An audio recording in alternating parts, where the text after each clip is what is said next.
right now. Any questions? Yes, with no disrespect intended, Dr. Malachi New York, I would like to ask some questions. Can you please explain this two Master Farad Muhammads, one being an Arab and one being a Caucasian, and his apology from 1990 from the Ansar Law community? And what's with Minister Khalid and his comments? Please, I just want you to explain it.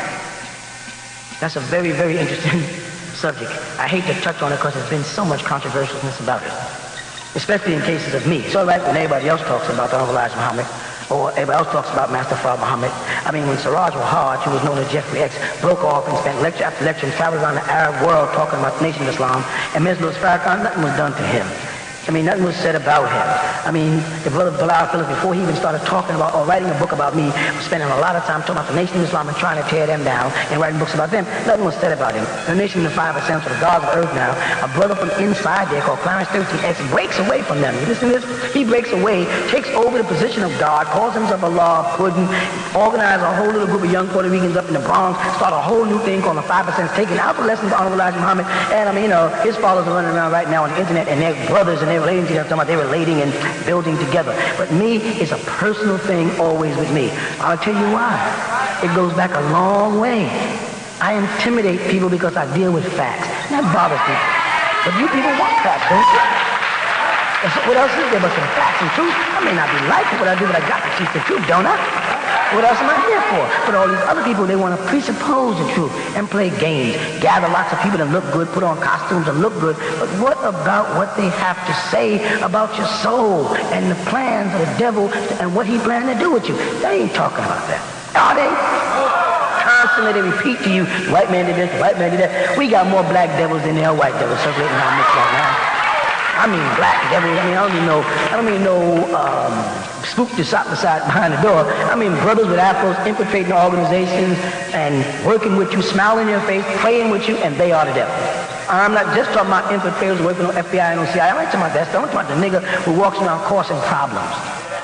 He don't know nothing. All he's trying to figure out a way to make some money off some people. He ain't out to sacrifice his life. I call myself a lamb. Why? Because I, for years, was hated. I went up against everybody. I didn't always speak out. I was just one of the brothers there teaching and trying to raise a new nation. But then they made a major mistake of touching on my personal life. And that's when I started coming out. And now that I've come out, I'm hated by everybody. It's not going to stop me. That's why you call yourself a lamb, because you know you're a sacrificial man. You take that chance. I'm not going out there and talk about this. All the life women said, don't mess around talking about this government and what you're going to do. You ain't going to do nothing to America. Stop dreaming. You ain't got nothing you can do to the powers that be.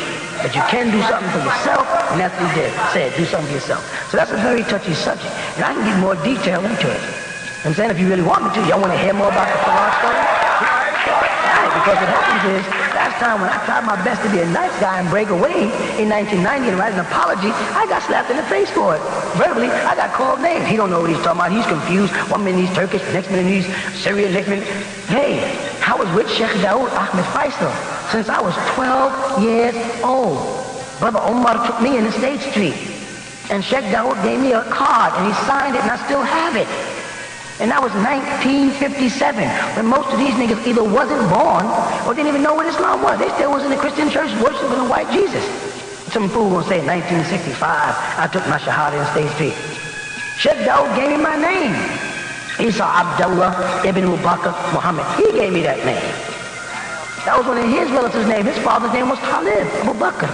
People don't know what they're talking about.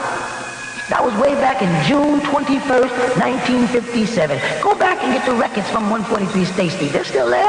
And you'll see my signature. You'll see Sheikh's signature. I was a kid, but he signed me in because a brother walked me in there. I sat right there. And then, do you know who Sheikh Dawood was? Do you know his relationship to Farad and Fard, the real one and the imposter? Do you know that he was the man who owned the Crusader? He was writing the greatest books in the latter part of his life. He died in 1980. He was writing a book through the 70s. He kept telling me, here's the manuscripts, because I want to put this book out. Anybody who was around State didn't know. He was upstairs cutting the book, and I was the one upstairs. Me and Rajar Sharif, Salahuddin, Amin, Abdul Wali, all these brothers who still stand for what was right. They listened to him. And he said, I know about the Quran, I know him personally. It wasn't interesting to me. I was not interested in hearing about that. In 1968, 69, and 70. I didn't care about it. I was busy worried about building my own nation. However, He eventually gave me a certificate and made me his successor, a certificate I have with his signature on today, which I was not interested in being a part of the Islamic Mission of America because it housed a whole bunch of Pakistani demons and a whole bunch of confused Negroes who don't know what they want to be. So we broke off and we formed what we refer to as the Nubian Islamic Hebrews.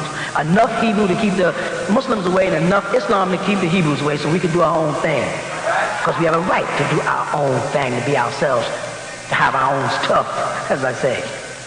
So let me take you another step there, then you want to get into it. My apology was met with stupidity. Dr. Khalid and a bunch of other ones started talking about me, calling me a fool. They flashed this thing around, and they took my kindness for weakness. I'm going to take them another step. You know, there's actually 3 of them now, in view of the fact that Wafdi Muhammad has introduced a new one. There's a 3rd guy they got coming out of Fuji. They call him Professor Abdullah Muhammad, who died in 1992. I told you about him. He's a new one. There's a 3rd one now. Now, what are you going to say? Wafdi Muhammad was raised there. He was the Honorable Elijah Muhammad's son. And his son, Wali, who runs the radio station, and Wafdi Muhammad's best friend, who's called John Ramadan. These people got their own mission out there, and they're putting information out about a new Quran who just died in California in 1992. You don't know nothing about that. You don't want to hear the truth. You want to live a lie. Remind me, like I said before, the old story of the Last Temptation movie where Paul comes across the real Messiah and don't want to accept what he had to say. And I got my old Messiah. And Paul went out and started a whole new religion. It wasn't called Christianity, called the Nicene Council. And them didn't mean in the 5th century. And Antioch didn't take place until 300 years after Jesus was gone. They were still called Nazarenes. Let me take you to another level on this if you really want to go. You know, there was a guy. This is the real one, by the way. And his name was Fawad Abdul Ali Muhammad. They spell that F-U-A-D. You got that? All right. Now check this. That's the name he was given at birth. Later on, he had to take on a new name. His name was Abdul Wali Farad Muhammad Ali. This is because he was involved in a whole bunch of illegal things. His birth date was 1891. That's right, 1891. Where was this man born? He was born in Palestine. What was his original nationality? He was Turkish by nationality. What was his religion? His religion was Islam. He was affiliated with the Moorish Science Temple, Pan-Arabism, the Ahmadiyya, and the Ikhwani Muslimin, the Muslim Brotherhood, and any other type of revolutionary group. He was basically anti-America. He was against America giving Israel the right to exist. His mother was Russian. Her name was Salima Huffan. And her religion was Islam. His father was Syrian. His name was Abdul Ali Qudri al-Ba'id. This is the real one now. Fawad Abdul Ali Muhammad. He spelled it M-O-H-A-M-M-E-D, not with a U. Alright? This guy left Palestine and relocated into Saudi Arabia. There he went to school. He studied there. He studied in Medina in Saudi Arabia. He didn't pop up in the United States until he came up in New Jersey and start bothering the Moorish Science Temple, called the Canaanite Temple at the time, and that was in 1914. He was 23. He got arrested in 1929 for anti-American involvement. The King Saud family of Saudi Arabia, which Fahd was one of his sons. Don't mix Fahd and Fard, which is F-A-H-D, Fahd, who still lives today, who's running Saudi Arabia here in 1996, right? They funded this original one to come here. After funding his education in Medina, Saudi Arabia, at the Islamic University. This man was very intelligent. He spoke 16 different languages, they say. I don't know how true it was. I wasn't there. Sheikh Daoud said he spoke fluent Arabic, French, Hebrew, and quite a few other languages. He knew him personally. All right, now, y'all with me? You want me to keep going? Because it gets deep. And it's facts that people don't want to hear. All right, now look, he first appears in 1914. He's around age 23 years in Newark, New Jersey. He starts to go to the Moorish Science Temple, and he's causing a lot of problems. He messes around with them. He's actually on the picture, like I said before, in the upper left-hand corner. You can see a picture of him when he visited Chicago at that temple. Now, he stays around here until about 1917. I guess he's around 26 then. All right? Then he leaves there because Noble Ali wasn't going to tolerate him messing with his followers with this Arabic, something that they didn't have the knowledge of at the time. So he leaves there. Where does he go? He goes to Chicago. He arrived in Chicago around 1919. I guess he's around 28 years old at the time. Okay, y'all with this? Okay, this is stuff was checked out. I had written in this book, his manuscript that he passed on to me. Sheikh Daoud was financed and funded by King Faisal, another Saud family, to eliminate that story and that gossip that was taking place because Saudi Arabia was friends with America, and this guy who was a terrorist roaming around, his vision with this